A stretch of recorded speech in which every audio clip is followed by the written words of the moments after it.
Assalamualaikum and good day. In this video, we are going to discuss about immunodeficiency disease that involve HIV.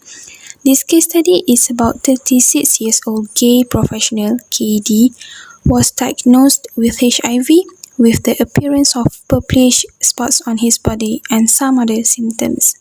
Over the time, he developed PJP. Okay, what is PJP?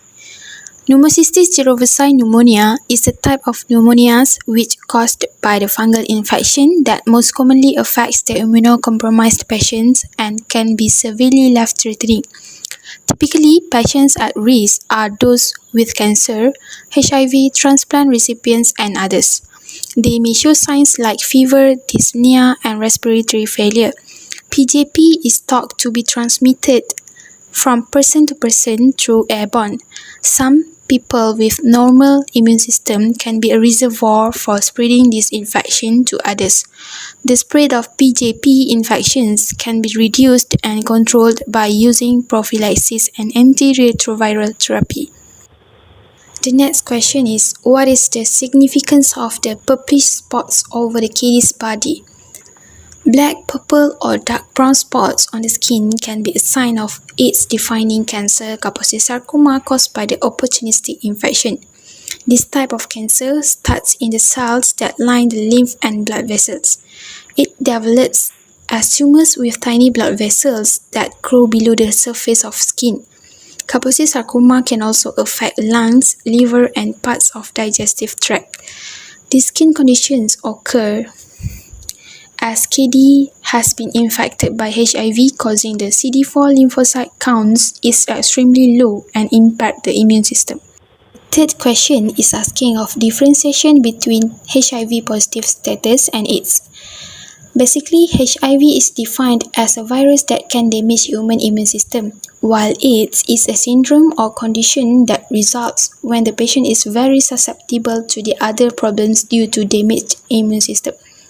Next is, a person can have HIV without having AIDS, while most AIDS patients have HIV.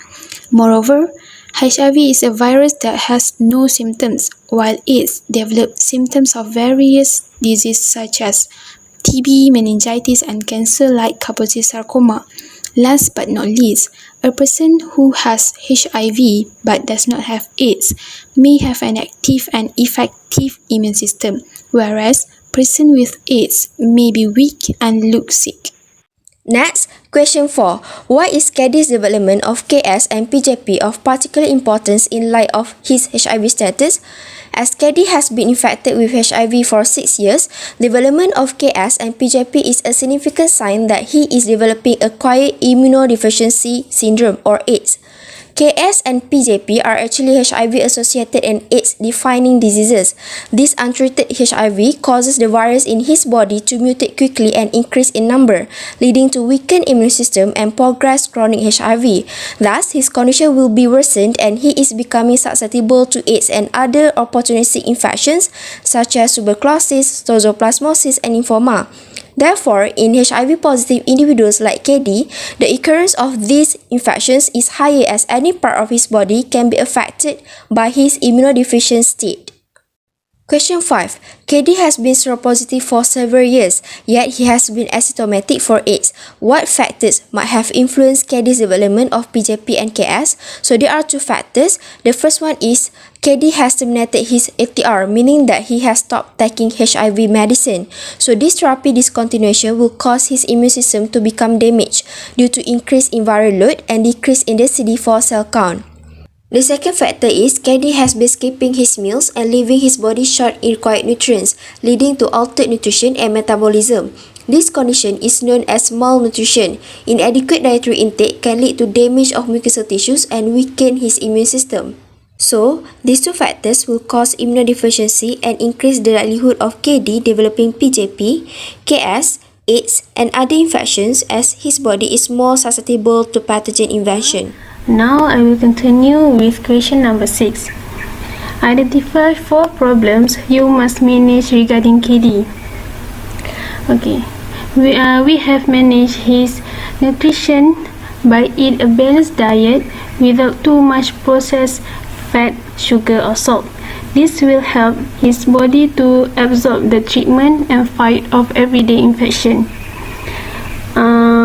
Second, washing hands before eating.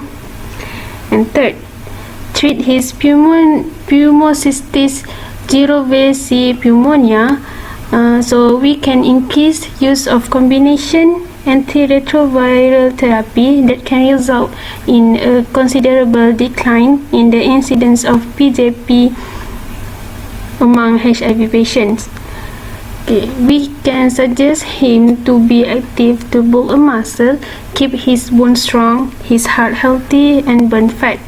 It is because some people who are living with HIV lost muscle mass and strength, so exercising regularly helps prevent this. Question number 7. What precaution will you need to use when caring for kiddies? First, we have to wear a glove when in contact with blood or body fluids, secretion, excretion or non-intact skin. We also have to use a glove when in contact with surface or articles contaminated with blood or body fluids. Next, we have wear a mask during process likely to generate a droplet of blood or body fluid. Lastly, wash our hands before and after direct patient contact, or after removing our glove, we have to wash our hand. It is because the use of glove does not eliminate the need for hand washing. Hand washing is the one of the most important procedures for the prevention of transmission. Question number 8. What is your focus of your ongoing assessment? We have to monitoring his laboratory tests such as a viral load test and CD4 cell counts because it is offer a more accurate representation of HIV activity and disease progression. Next, we have to monitor treatment progression so that we can help guide treatment decision and indicate whether the treatment is working or not. Next, we have monitor his temperature for early managing fever. Next question is, what are the major side effects of his antibiotic should you monitor KD for?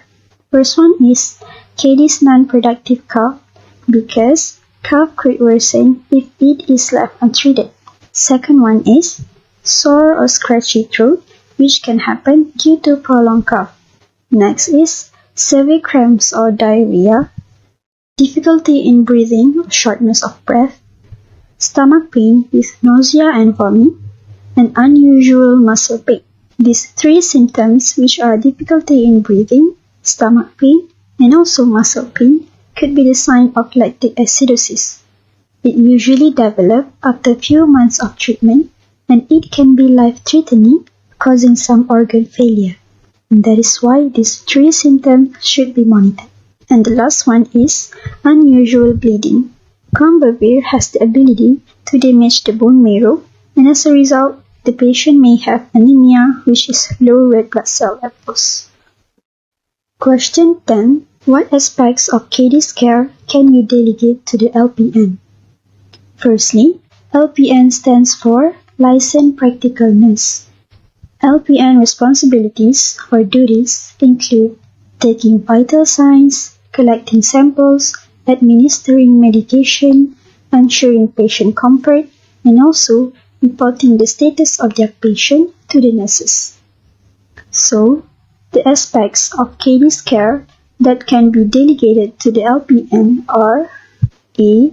Administering first dose of intravenous trimethoprim sulfamethoxazole or Bactrim. B. Monitoring KD's pulse oximeter readings, reporting values under 95%. C. Developing a plan of care to improve KD's oxygenation status. And the last one is F. Repositioning KD and having him deep breathe every 2 hours. This is the progress of the case study. So here the patient is still kept on prophylaxis despite the fact that the pneumonia has disappeared. So there are a few reasons to support this choice of the doctor. First of all, immunocompromised patients are more vulnerable to any kind of opportunistic infections compared to an immunocompetent patient. So before stopping the drug administration, the doctor must ensure that the immune function of the patient has fully improved. So the doctor can ensure the improvement of the immune function of the patient by measuring the CD4 cell count or the HIV plasma RNA level. So the CD4 cell count must be more than 200 cells per microliter of blood for at least 3 months. And the HIV plasma RNA level must remain below detectable level for at least 3 to 6 months. So if there is this kind of immune function improvement in the patient, then the doctor can consider the choice of safely interrupting the drug administration. If not, the patient must still be on prophylaxis, and this is to avoid a recurrent pneumonia attack. There are a few topics that the doctor can discuss with the patient. First of all, the doctor must remind the patient to take their medications daily as they are more vulnerable to opportunistic infections. Then the patient must remember to not discontinue their drugs without the advice or doctor's prescription. And the patient must remember to maintain a good personal hygiene, because a bad personal hygiene can lead to more infections and diseases. And the patient must also prevent self-exposure to ill patients, because immunocompromised patients can easily contract the disease of ill patients. And finally, the patient can seek for maintenance therapy, treatment or therapy. An example of maintenance therapy is a lifelong of antiretroviral therapy. So this can help to keep the immune function of an immunocompromised patient at a stable level. As for question 13, what laboratory data will most likely be monitored in KD? I would like to suggest complete blood count, blood chemistry, CD4 T cell count, and HIV viral load test. First one is complete blood count. Complete blood count is used to measure the concentration of the red blood cells, white blood cells, and platelet. It is used to help in keeping track of overall health and spot infection and other potential medical problems. This data is important because some HIV drug and some infection can result in alteration of the red blood cells or white blood cells number. Next is blood chemistry. Blood chemistry is used to measure certain chemicals in the blood.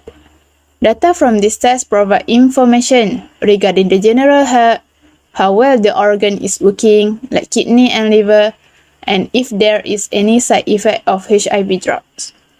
Besides, this test also can be used to measure electrolyte, blood sugar, blood protein, blood fat, and calcium. Third one is CD4 cell count. CD4 is a specialized cell of immune system that are destroyed by HIV.